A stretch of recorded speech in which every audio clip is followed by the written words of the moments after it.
So here we go. You ready? Think of the food or drink you want to stop craving. All right, got it? Do you have a picture? And by the way, we're just playing with pictures. So if you don't have a picture, this technique, I mean, there's other things we can do, but right now, all I have time for is working with a visual. All right, so do you have a picture? Notice where the picture is on your internal screen. All right, also notice if the picture is near or far. Notice if it's in color or black and white, if it's a movie or a still, if it's life size, larger than life, smaller than life. And here's another one. Are you looking through your own eyes, or are you seeing yourself in the picture with the food or drink, either drinking it or looking at it or eating it or whatever, okay? So notice that. Now, go ahead and clear your screen for a minute. Think of a food or a drink with similar qualities that you don't care for. Like for me, it was frozen yogurt. It was similar to ice cream, but different.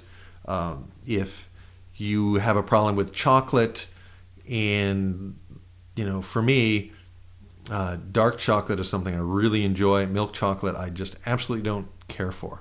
It's too sweet. It makes me thirsty. Ick. And again, when I think of dark chocolate, it's right in front of me. When I think of milk chocolate, it's over to my right. And for me, dark chocolate's not a problem. I do enjoy it frequently, but I can go without it. So I'm not moving it, right? So this has to be something you want to change, okay? So think of a food or drink with similar qualities that you don't care for. Notice if you have a picture, and notice where the picture is on your internal screen. All right, got it? Now, also notice if that second picture is near or far, if it's in color or black and white, if it's a movie or a still, and I'm going fast on purpose here, if it's life size, larger than life, or smaller than life, and are you looking through your own eyes, or are you observing yourself in the picture with the food, all right, or the drink? Now, notice the differences between the two foods and beverages. Particularly, notice if the two foods or beverages are in different locations on your internal screen. Okay, ready?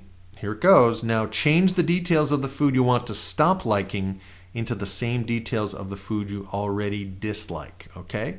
So the most important detail is location. Make the change fast and forcefully, particularly the location one. Go ahead and move the food. Go ahead, move the food you want to dislike. Move it right now to the place where the other food is, the food you already dislike. Go ahead and repeat it as needed. Do it several times and do it forcefully.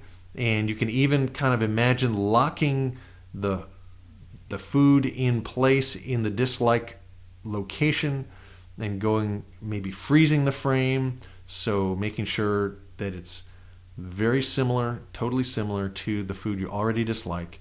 Lock it in, save it to the hard drive. And by the way, this is something you're in charge of, and it's up to you to kind of practice it. It's up to you to maintain it. And this is something that if you don't really want to do it, it's not going to happen, right? So you have to have some intention as well that you want this to happen, all right? So now, think of something else for a minute. How do you feel about NASCAR racing?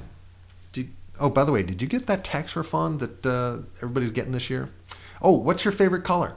Oh, hey, have you ever bitten to a lemon? Just have you ever did you ever just like put a lemon right in your mouth and just all that sourness and tartness? Okay, good. Now, that was a break state. And you'll learn more about that when you come to my Modern Jedi NLP Mind Mastery training. A little plug there. I'm not ashamed of that. I'm very happy to plug this because it's a powerful training.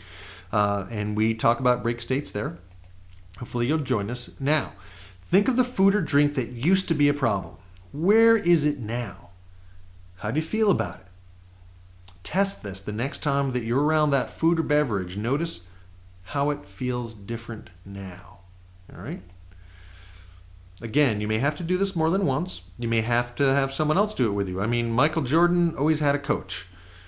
Tiger Woods has coaches, right? So it's no big deal. Have someone do it with you. Literally have someone kind of walk you through it. You may have to make sure that your unconscious mind is willing to let go of the old food. That's something a lot of people aren't aware, that they actually have to be in conversation with their unconscious mind. And that's another thing we talk about when we get into the Modern Jedi NLP training. And here's the other piece. Like I said, if you're looking at this and you're a heroin addict, there's some other stuff that we got to work on, right? So, and this technique is in no way intended to diagnose. It's no way intended to cure you. This is something you're taking charge of. This is something for your own benefit. And if you have some deeper stuff that you may actually need to work one-on-one with somebody who knows NLP, who knows timeline therapy, who knows Ericksonian hypnosis, because the combination of them is a powerful, powerful tool for change. All right? So I think I made my disclaimer clear. Now, what else can you do with this stuff? I'm assuming you've done it. I'm assuming you've followed the directions. If you haven't, just rewind and do it. All right? What do you got to lose? Take 10 minutes to do it. And assuming you've done that, what else can you do with this stuff? Well, you can change a limiting or negative belief about yourself. You can pretty much change anything you want about yourself. You can make positive beliefs about yourself stronger. You can take limiting beliefs about yourself and literally make them disappear, make them go away. So I think that's pretty cool. You can change how you feel about another person. Some of these submodality techniques are very, very helpful, particularly if you're in a situation where a relationship has ended and you're trying to move on. You can change the submodalities of your former girlfriend or boyfriend or spouse into the submodalities of someone who you're just friends with. I mean, it can be that simple and that easy. Or you can change the submodalities of that significant person in your life into the submodalities of someone who you used to have a crush on in middle school, all right? So you can change rapidly how you feel about another person. You can also like someone more. You can, if there's someone who you want to like more, you can literally tune up their submodalities so they're in a location and they have submodalities of someone that you absolutely adore. So you can literally experience what you want with this. You can use variations of this technique to stop old habits like nail biting.